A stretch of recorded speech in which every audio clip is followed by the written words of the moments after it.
Hey, Browns fans, before we get started, just want to thank the sponsors of today's show. Head to omahasteaks.com/dogs, DAWGS right now and use promo code DOGS when you check out. Take advantage of the 50% off site-wide sale, plus you'll get 8 free burgers with your order. And again, use that code DOGS when you check out to get $30 off your order. And Danger Coffee. Get 10% off at dangercoffee.com/dogs. Use promo code DOGS. 10% off mold-free, toxin-free, delicious coffee.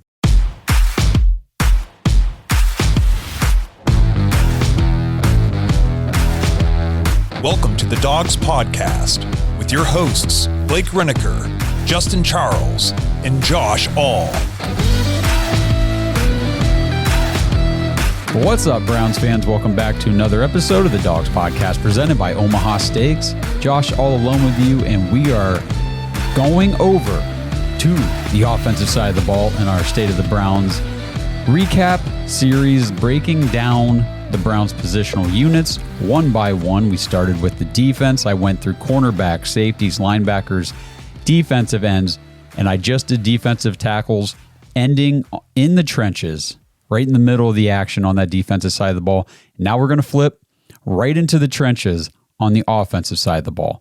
So just like defensive line, originally I had intended to do that entire episode in one take, and it got kind of long because there's a lot of players to talk about when you're talking about a defensive line or an offensive line. The trenches is where the action happens on every single football play. And that's why when you look at NFL rosters, you got a lot of guys at the offensive line position. You've got a lot of guys at the defensive line position. These positions need depth.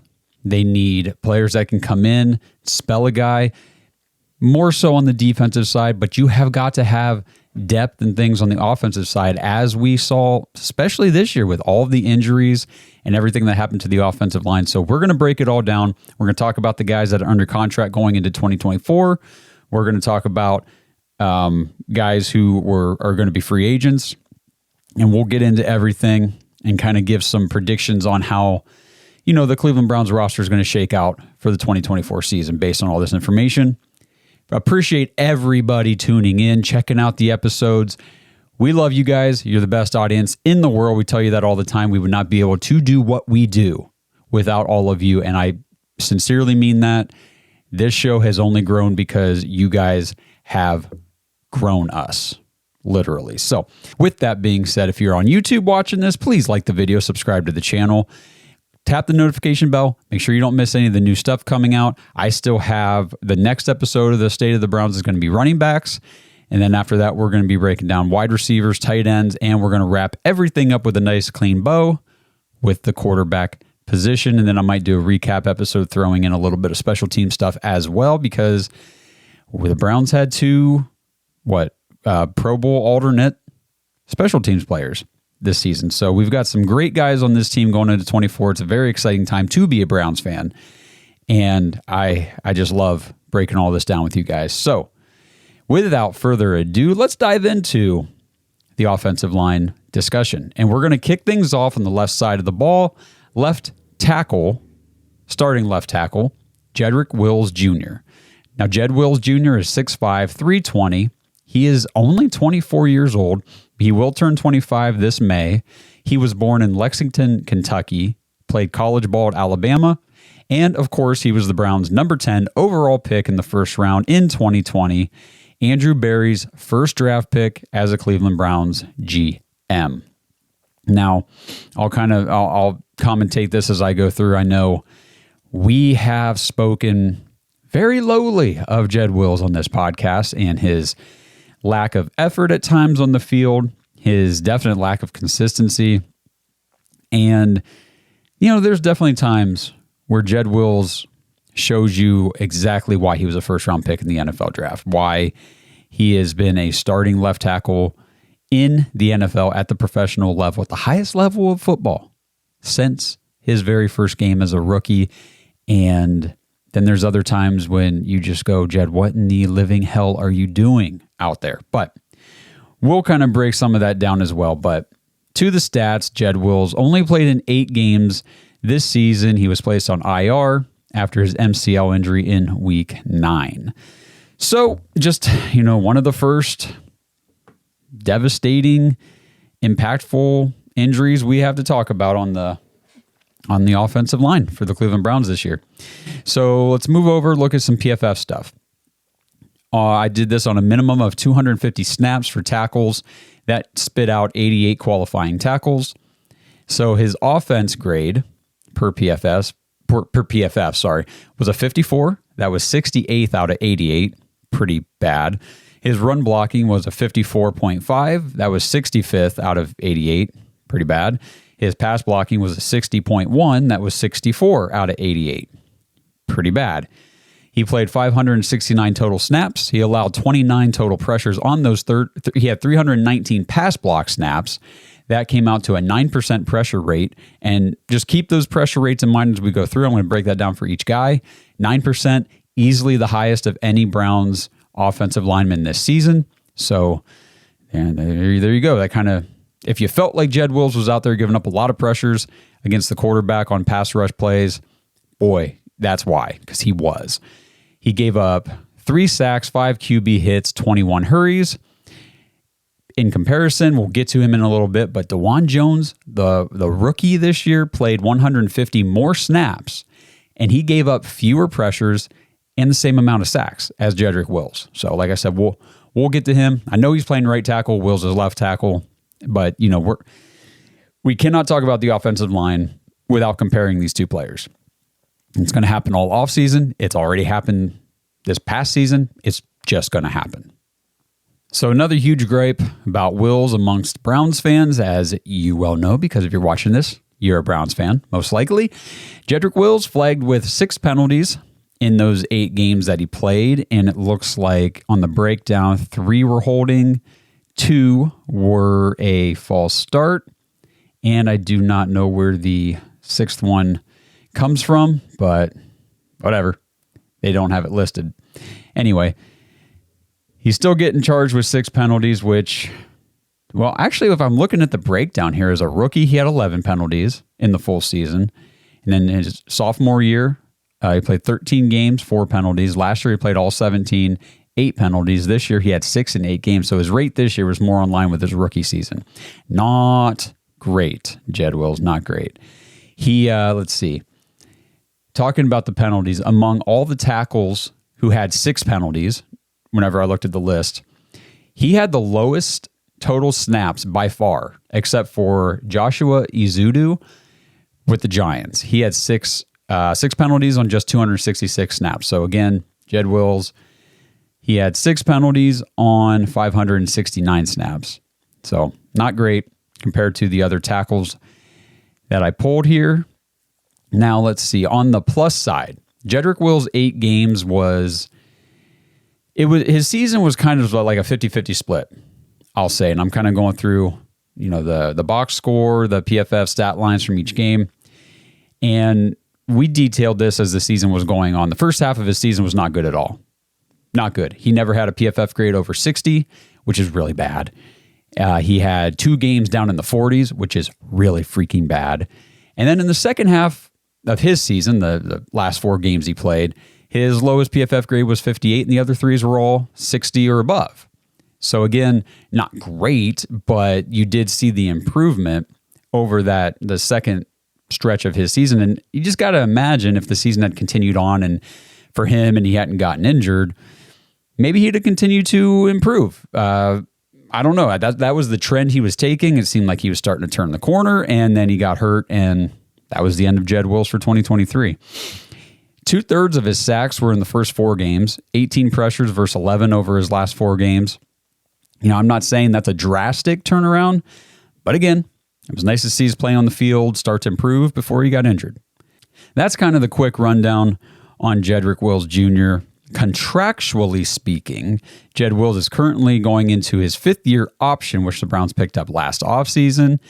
He is a $14.6 million cap hit in 2024. $14.2 million of that is guaranteed.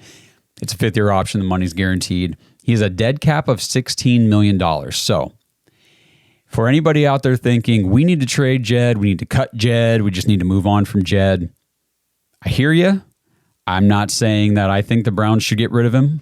I'm not saying that I think the Browns need to do everything they can and keep playing him at left tackle. All I'm saying is there are definitely people that rightfully so would like to move on from Jed, and I hear you. So let's talk about the scenarios according to Over the Cap.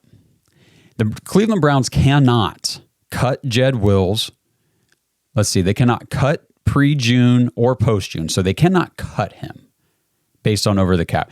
The $16 million dead cap, they would lose 1.3 against the cap, or if it's after June 1st, he's a 14.6 million dead cap, and they would save 0 against the cap. So it would make no sense whatsoever to move on from him in a cut. So if they trade him pre-June 1st, it shows that he's just a 1.8 million dead cap with 12.7 million saved. Now that's, well, we'll get into it.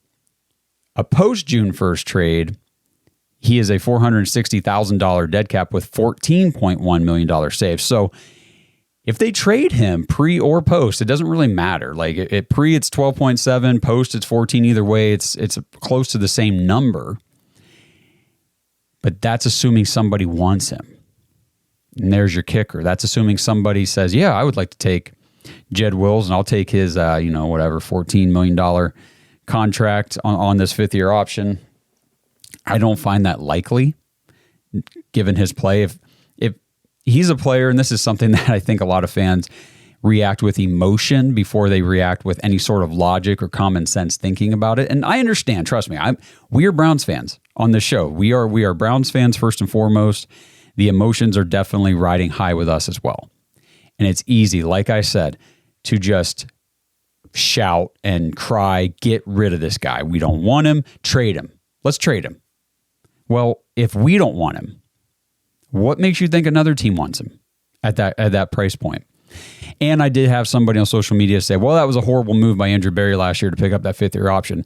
When they picked up that option, he was the only other healthy tackle, like good starting experienced tackle on our roster.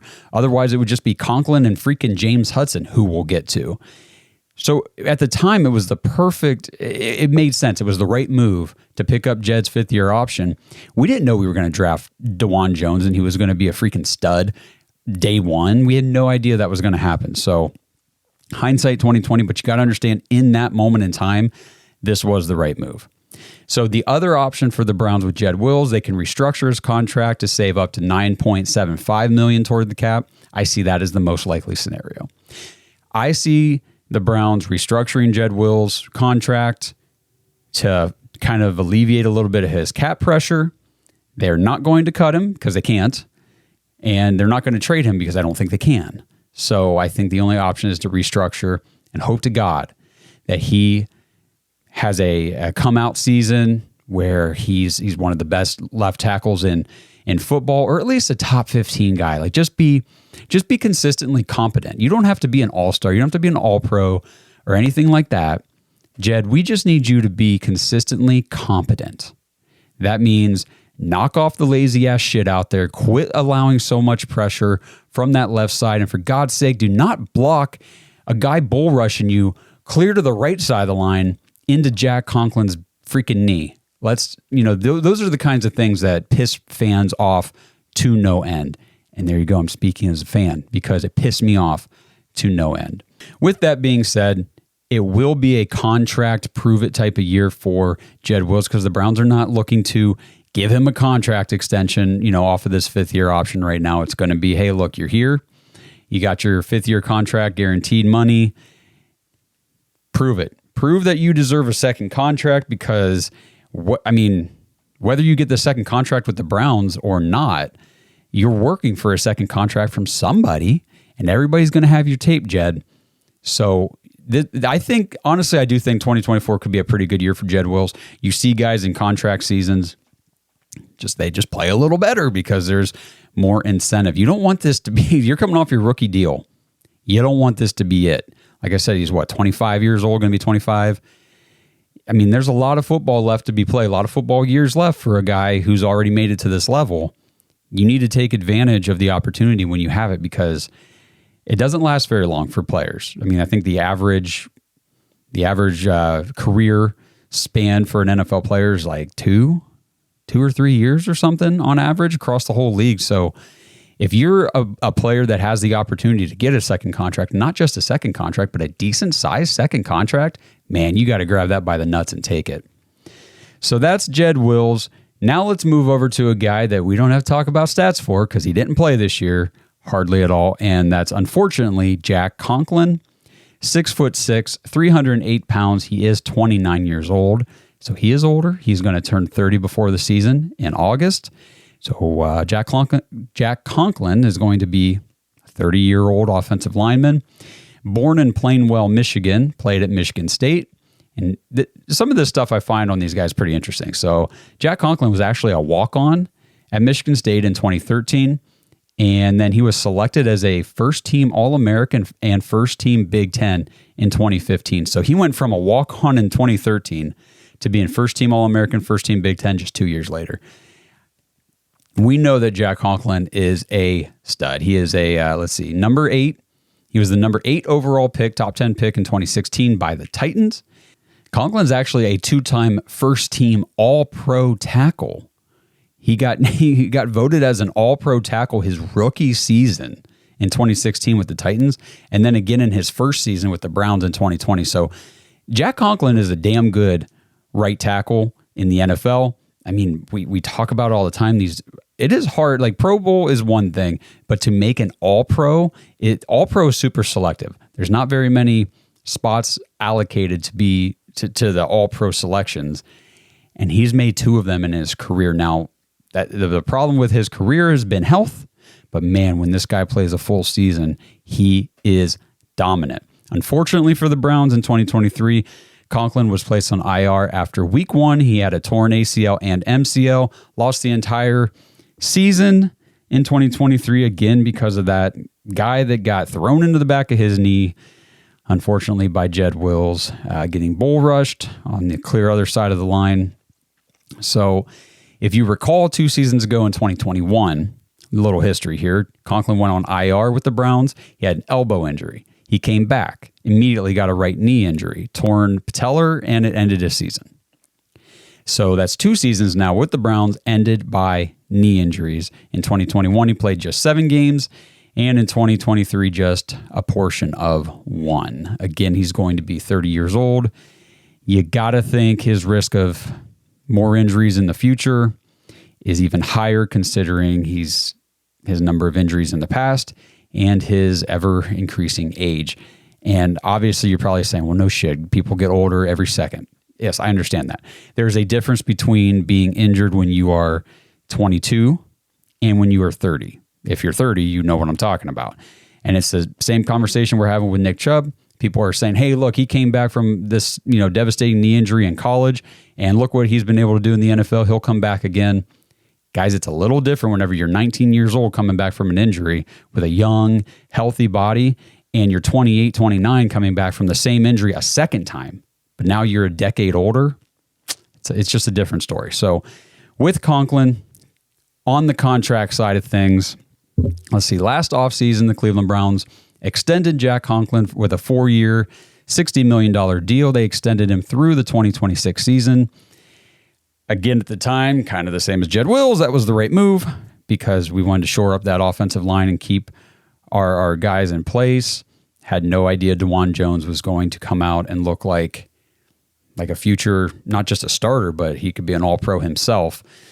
So what are the scenarios, according to Over the Cap, considering that Conklin is the 8th highest paid player on the Cleveland Browns for 2024? He's got a cap hit of $12 million and a dead cap of, if I'm looking right here, $27.4 million. That is as we call, a shit ton. So can't cut him.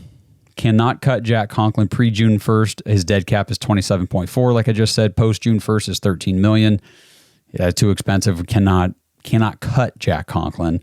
You cannot trade Jack Conklin pre-June 1st. Before June 1st, his dead cap is $22 million in a trade. Now, playing with the scenarios on OTC, post-June 1st, things get a little interesting.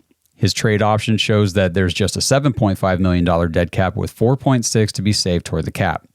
Not the most ideal, situation. I doubt any team is really gunning to trade for him and just taking his contract as it is with his injury history, his age, everything that, we just talked about this with Jed Wills. If there are things that the Browns are looking to move on from, they're probably not things that another team are looking to take on.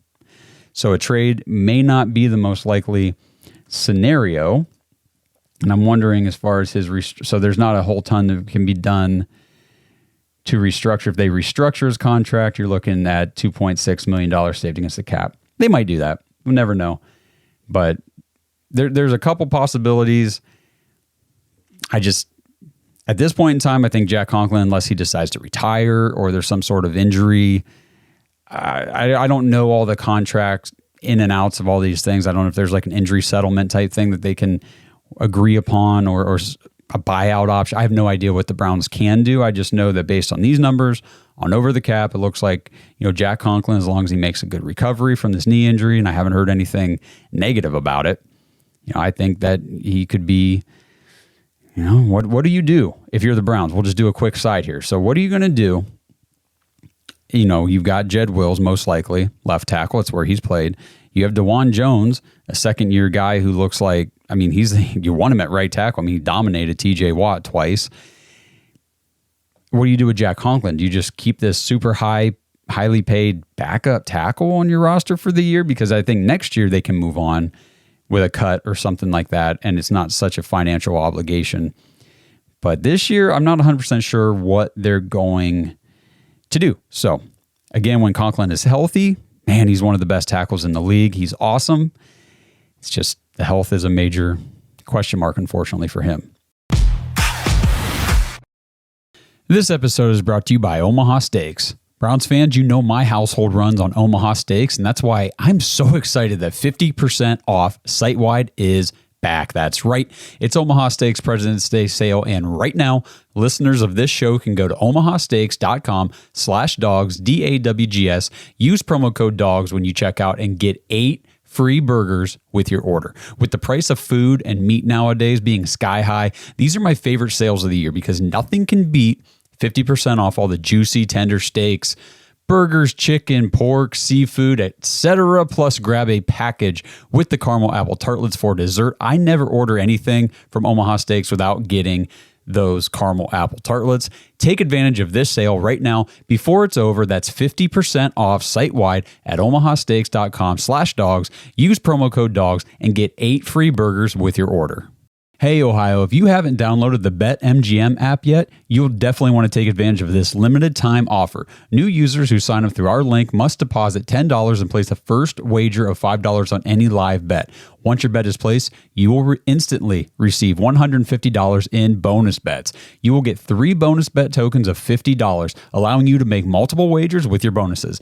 This offer is only available if you sign up through our link, which you can find in the description below, or scan the QR code on your screen to start signing up. This offer is only available for new customers who are 21 and older and physically present in Ohio. Please gamble responsibly. If you or someone you know has a gambling problem and wants help, call 1-800-GAMBLER. Check the episode description for the full terms of the offer to see if you qualify.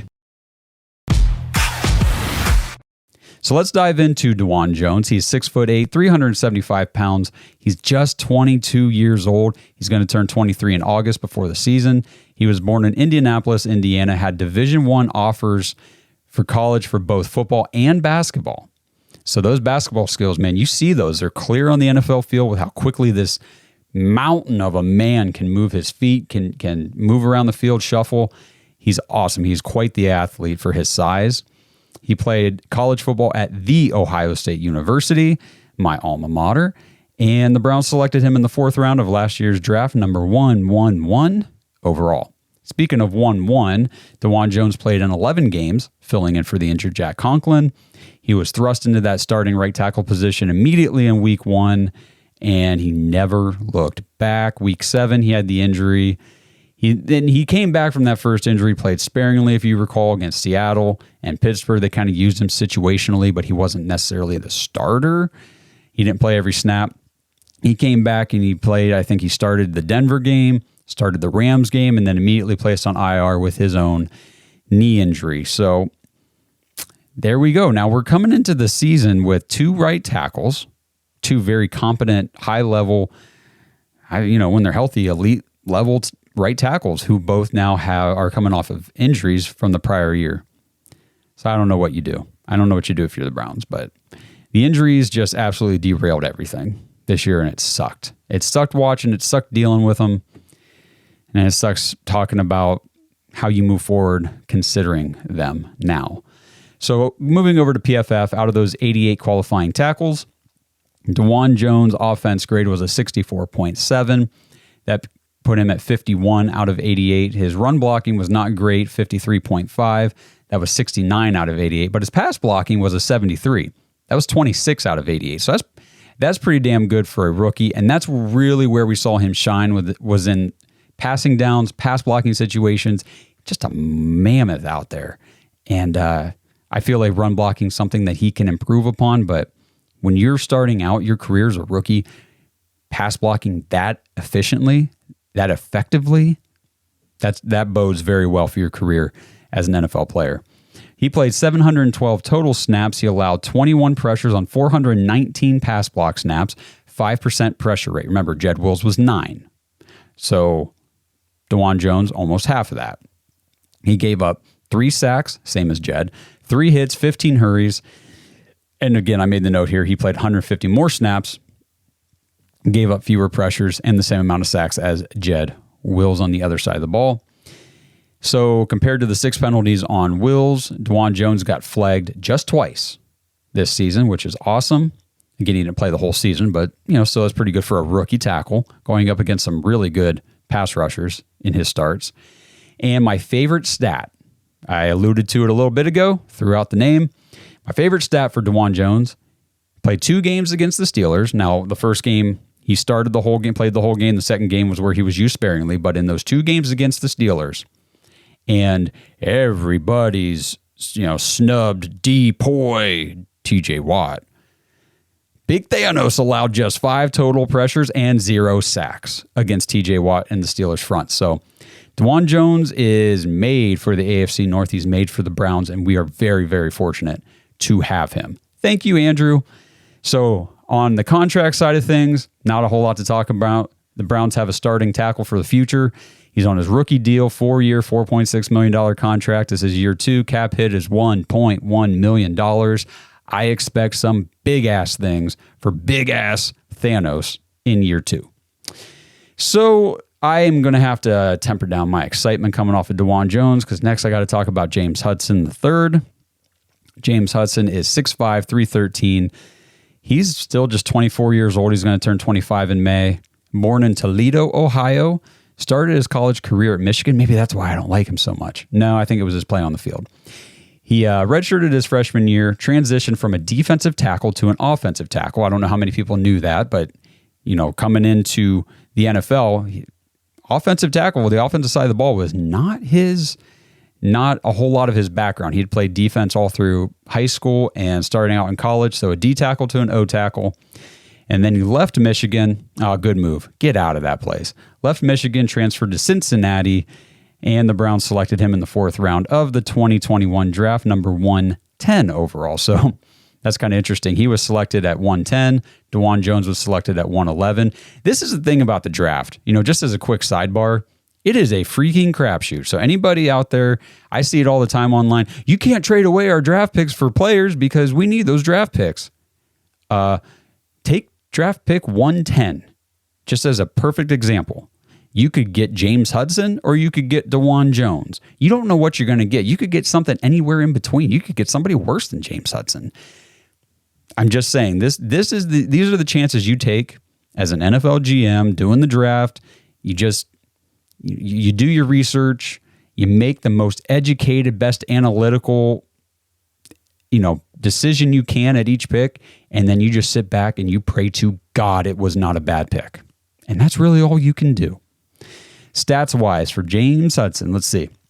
He played in 9 games, and he filled in with Conklin, Wills, DeJuan Jones, all being out, so we were down to the bottom of the barrel at tackle.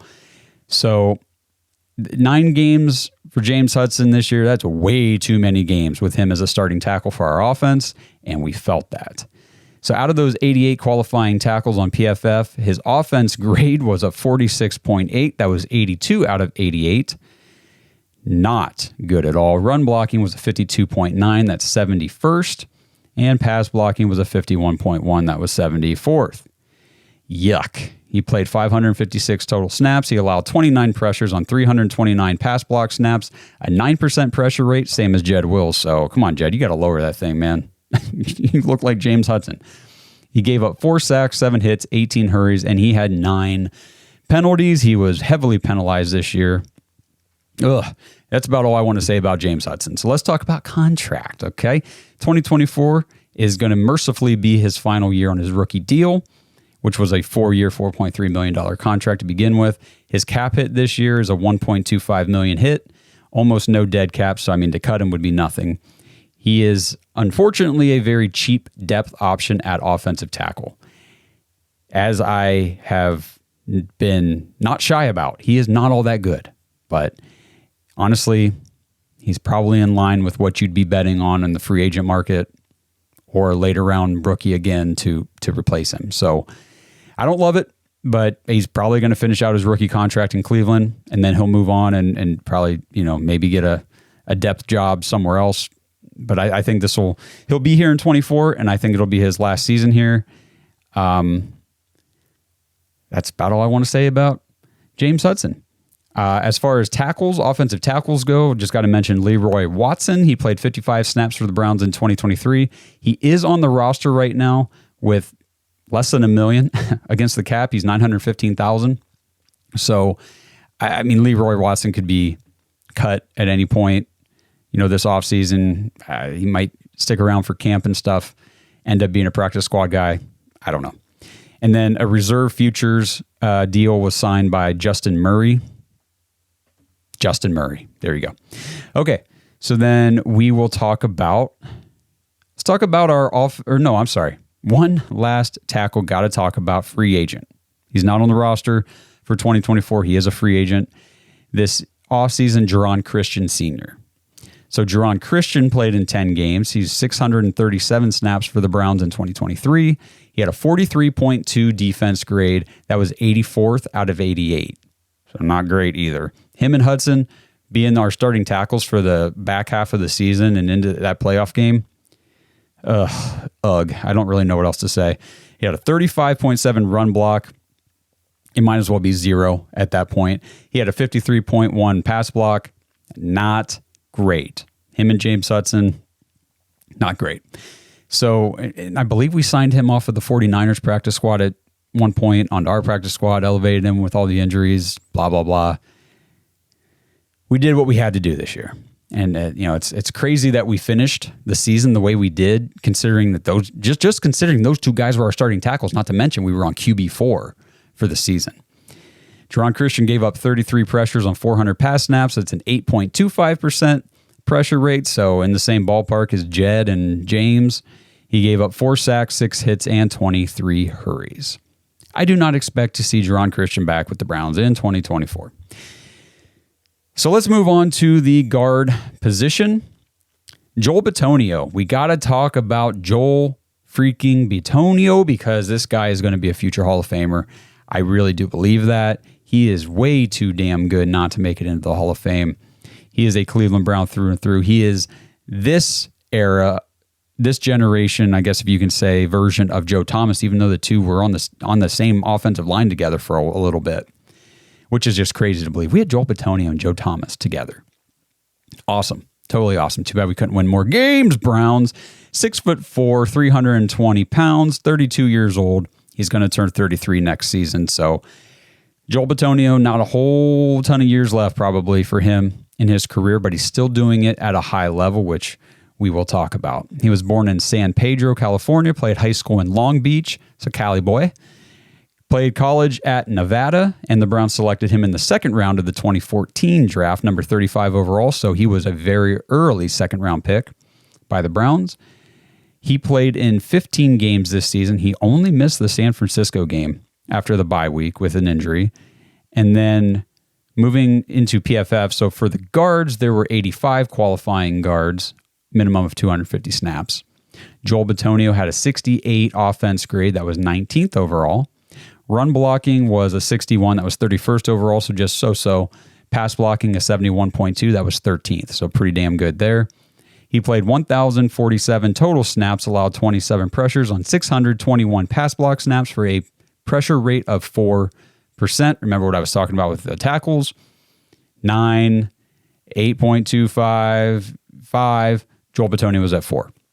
He gave up just 2 sacks on the entire season, just 3 quarterback hits on the entire season, and 22 hurries. So very, very good. He's just a solid left guard. You want to talk about dependable and reliable, that's Joel Bitonio. Just 4 penalties on the entire season. Man, I love Joel Bitonio. How can you not love Joel? His cap hit for 2024 is a $12.14 million, dead cap of 8.7. So based on the scenarios in OTC, the Browns could cut or trade him after June 1st. So if they cut him, which they're not going to cut him, if they traded him, I doubt they're going to trade him, but these are the scenarios.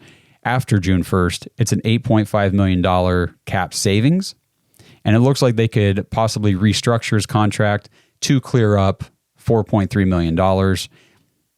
To me, that would make him a restructure candidate.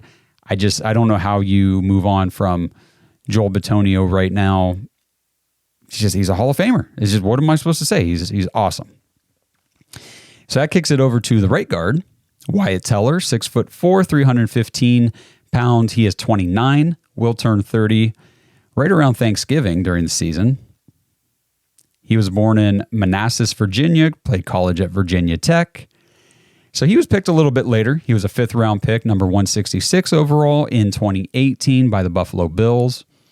And he was only with the Bills for 1 season before the Browns actually traded for him in 2019, right before the season. I don't know how many of you remember that. That was, let's see, was that the first year we did this? Must have been the first. No, it was not the first year we were doing the podcast, because he was on the team. And I don't think he really became the starter until 2020, which was our first year doing this podcast. But the Browns they sent a 5th and 6th round pick to Buffalo for Wyatt Teller, and they got a 7th back in return. Now, when you look at it right now, you know that Wyatt Teller's a Pro Bowler. He's one of the best guards in the league. Oh, this sounds like an Andrew Berry trade. But you got to remember, at the time, it was just his 2nd year. He hadn't done much in Buffalo. I don't even know if he played much his rookie year at all. And so a 5th and a 6th. They get Teller and a 7th back. Yada, yada, boom. Moving into this year, though, he played all 16 games this season. So dependable, reliable, available. The interior of our offensive line is what stuck this year. That's what remained healthy. We had our guards and our center, that was pretty consistent all year. It was the tackle position that we were just, it was bad. Move over to PFF. Let's see, Wyatt Teller offense grade 72.9. That was number 11 out of 88 guards in the league. So very good for Wyatt. Both of our guards were top 15. That's sweet. That is absolutely sweet. Now his run blocking, we know this, better than Joel's, 73.6. That was 10th best in the league. He's a hell of a run blocker. His pass blocking, of course, still really good at 68.6. That was 17th. Lower than Joel's, but very good still. He played 1,187 total snaps. He allowed 27 pressures on 709 pass block snaps. His pressure rate, 3.8. Very good. Gave up I shouldn't say just. He gave up 6 sacks, which was high, but again, the pressure rate was low. So when guys beat him, they freaking beat him, but it wasn't that often. 6 sacks, 4 hits, 17 hurries, and he did have 6 penalties on the year. So now the interesting things about Teller come with the contract. His cap hit is $11.6 million against the cap in 2024. His dead cap is a $16.8 million.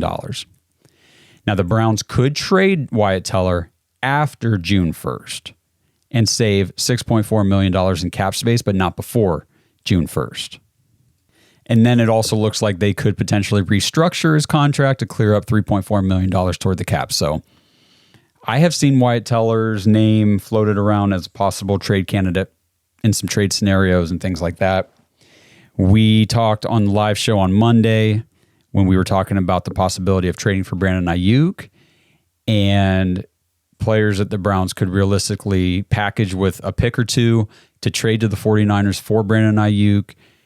ways they can clear up cap space to pay for the extension that Ayuk's going to need if they did trade for him.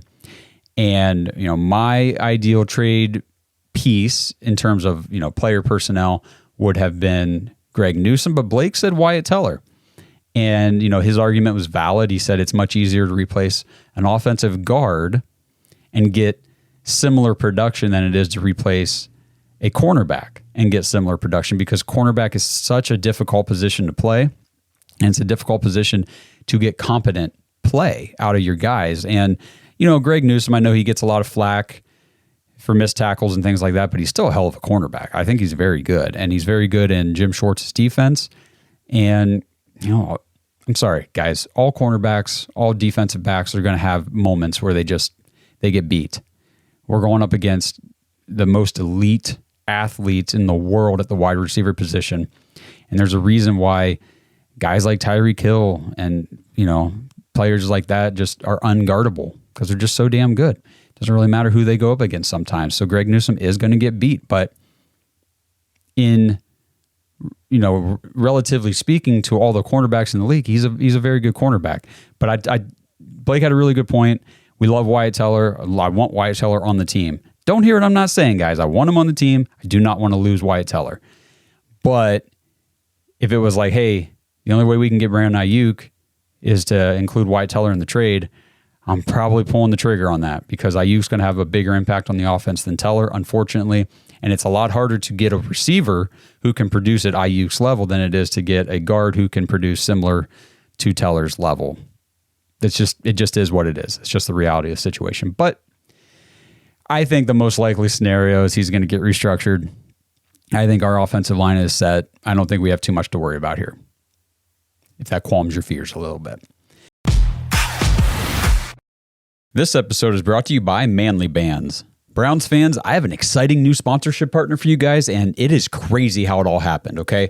So I'm getting married soon. I went to pick out my wedding band. I did not know that the cost of gold was the highest it's ever been. So, when the rings I liked and they pulled out of the case and showed me, and I turned it over, saw the price tag, and they were $1,600. Yeah, I essentially crapped my pants and ran out of there. I hate jewelry stores. I hate the salespeople. I hate the selection. We went, and again, true story here, 7 different stores looking for a ring, and all of them had the most pathetic selection imaginable for men. So I said, screw it. I went to manlybands.com, and everything after that point was an incredible experience. Their selection is huge. All sorts of styles, materials. Guys, they have wedding bands made from Jack Daniel's whiskey barrels, meteorites, and even dinosaur bones.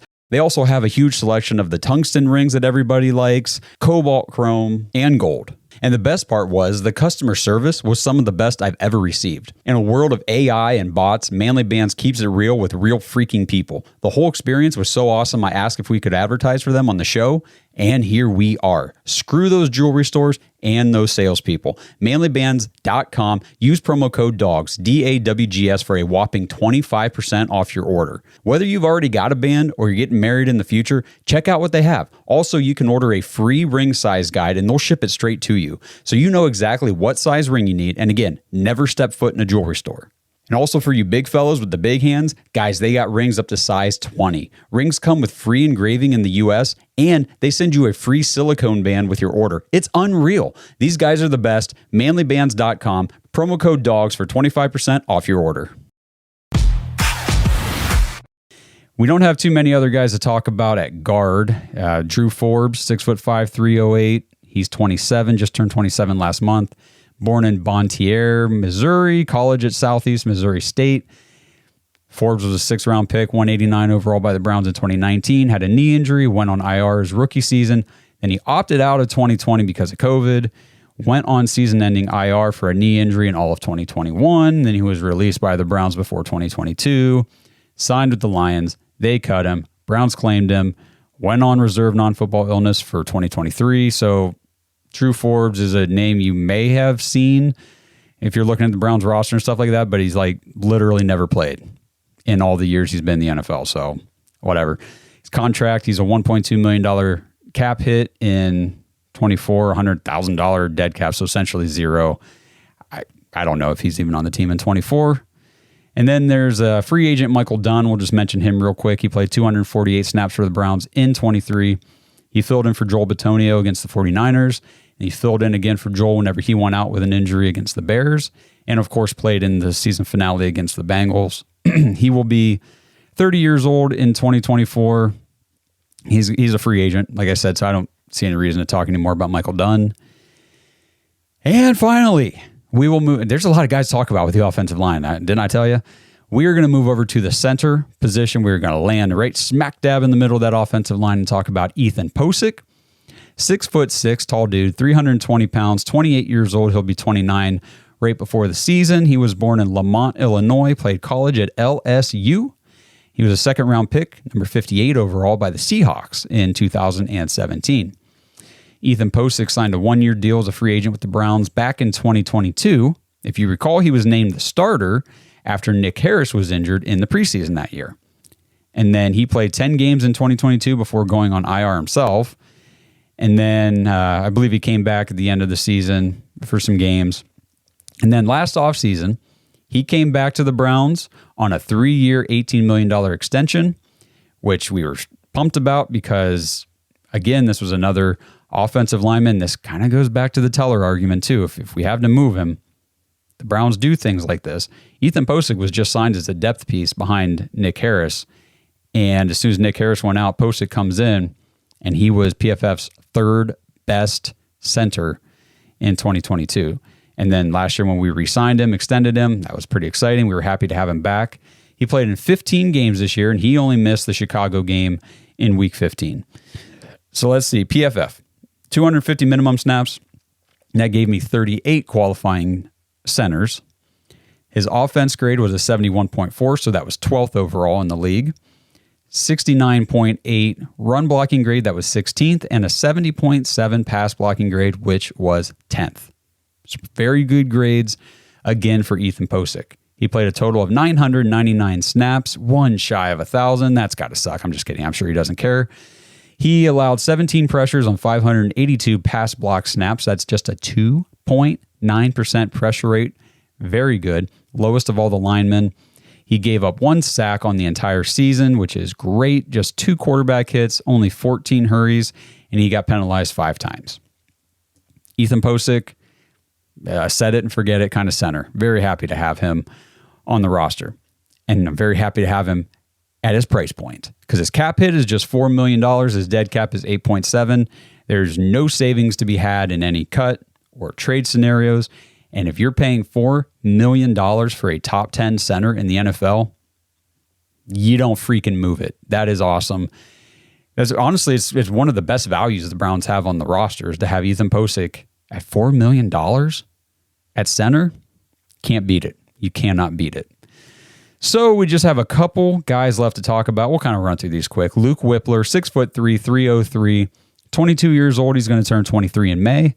He was born in Dunellen, New Jersey. He played high school at Montvale, and he played college, just like DeJuan Jones at The Ohio State University. 6th round pick, 190th overall by the Browns last year in 23.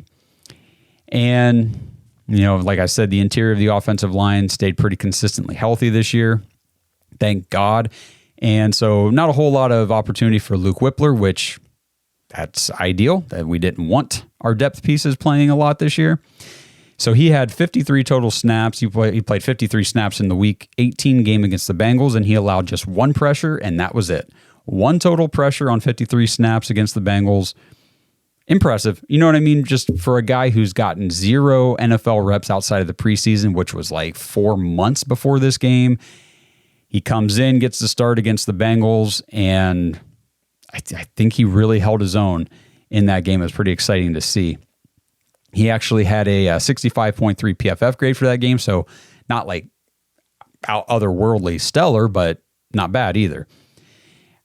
I was very excited, and I think the other guys were too, when the Browns drafted Luke Whippler, the second offensive lineman from Ohio State, because the Ohio State offensive line was one of the absolute best in the nation in 2022. Luke Whippler had an 83.4 offense grade his last year in college, And in 2 seasons as the starting center for the Ohio State Buckeyes, he allowed just 13 total pressures and gave up 0 sacks in 2 full seasons. He played over 1,500 snaps, and he only gave up 13 pressures. No sacks on 1,500 snaps. The kid was awesome in college. Now, he fell in the draft primarily because he is undersized, but I still think that he can be a starting lineman for the Browns at some point. I really do. He's a talented dude. He's a $1 million cap hit in 24, and he's a name to watch as a potential elevation in his expectations, just depending on what the Browns decide to do with some of the other pieces on the offensive line. In a scenario where, say, Wyatt Teller is moved and he's not here anymore, that could be an opportunity for a guy like Luke Whippler to take over a starting guard spot. And I don't think he would fail. I don't think he would be bad at all. I think the Browns got a good one in Luke Whippler. All right, so then we'll talk about Dawson Deaton. He's a small guy too, 6'1", 306, born in Frisco, Texas, played college at Texas Tech, 7th round pick, 246th overall by the Browns in 2022, placed on IR before the 2022 season, and he was then waived.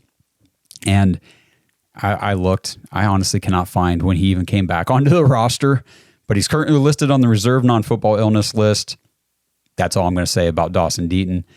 And the only other guy, the last name we're going to talk about, and then I got to give my throat a break because it is scratchy talking about all these offensive linemen.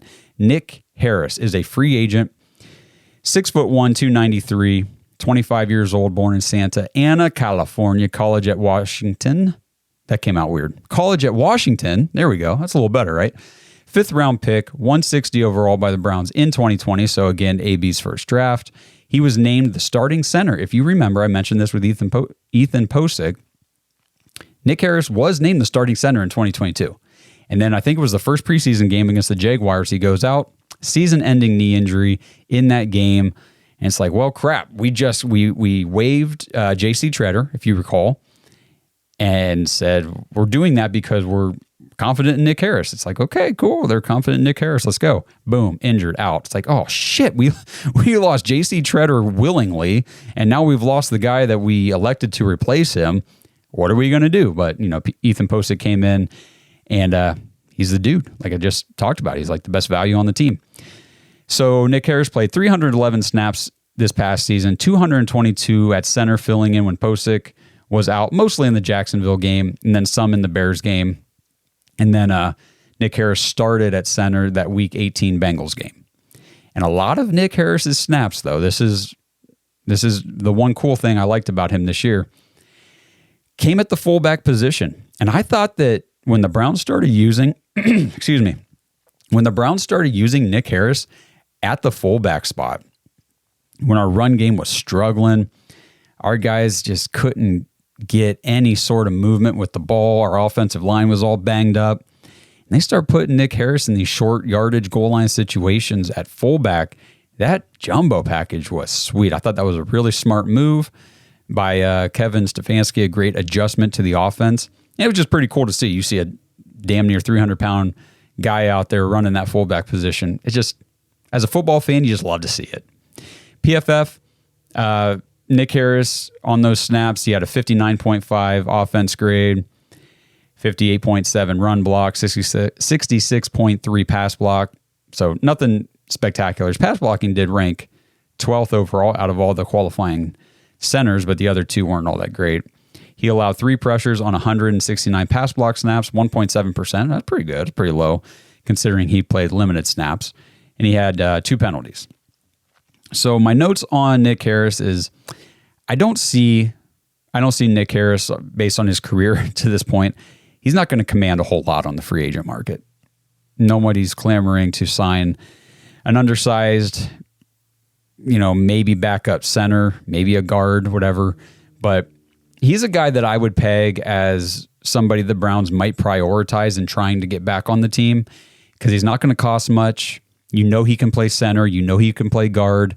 He could be a very good flexibility piece, depth piece on the offensive line.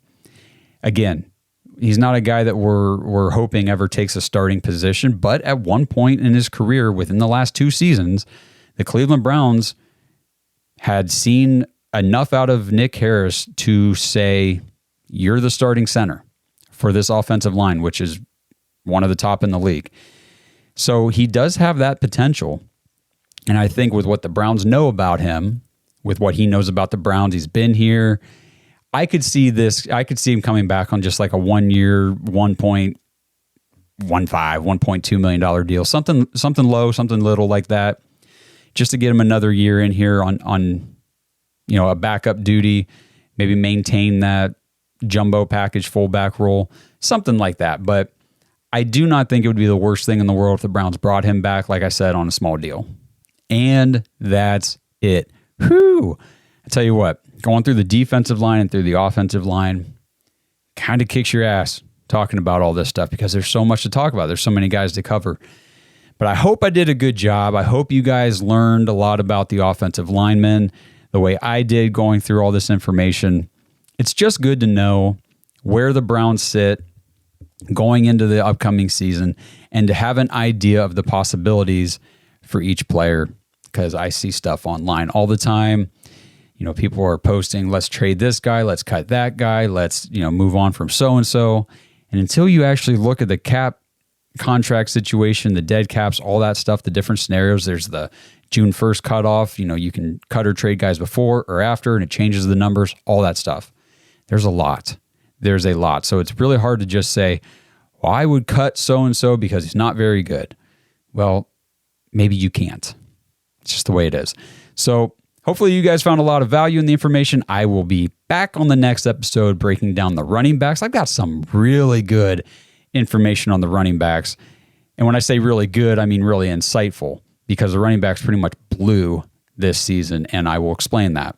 But anyway, appreciate you guys. You rock. The Browns rock. This is a hell of a great time to be a Browns fan.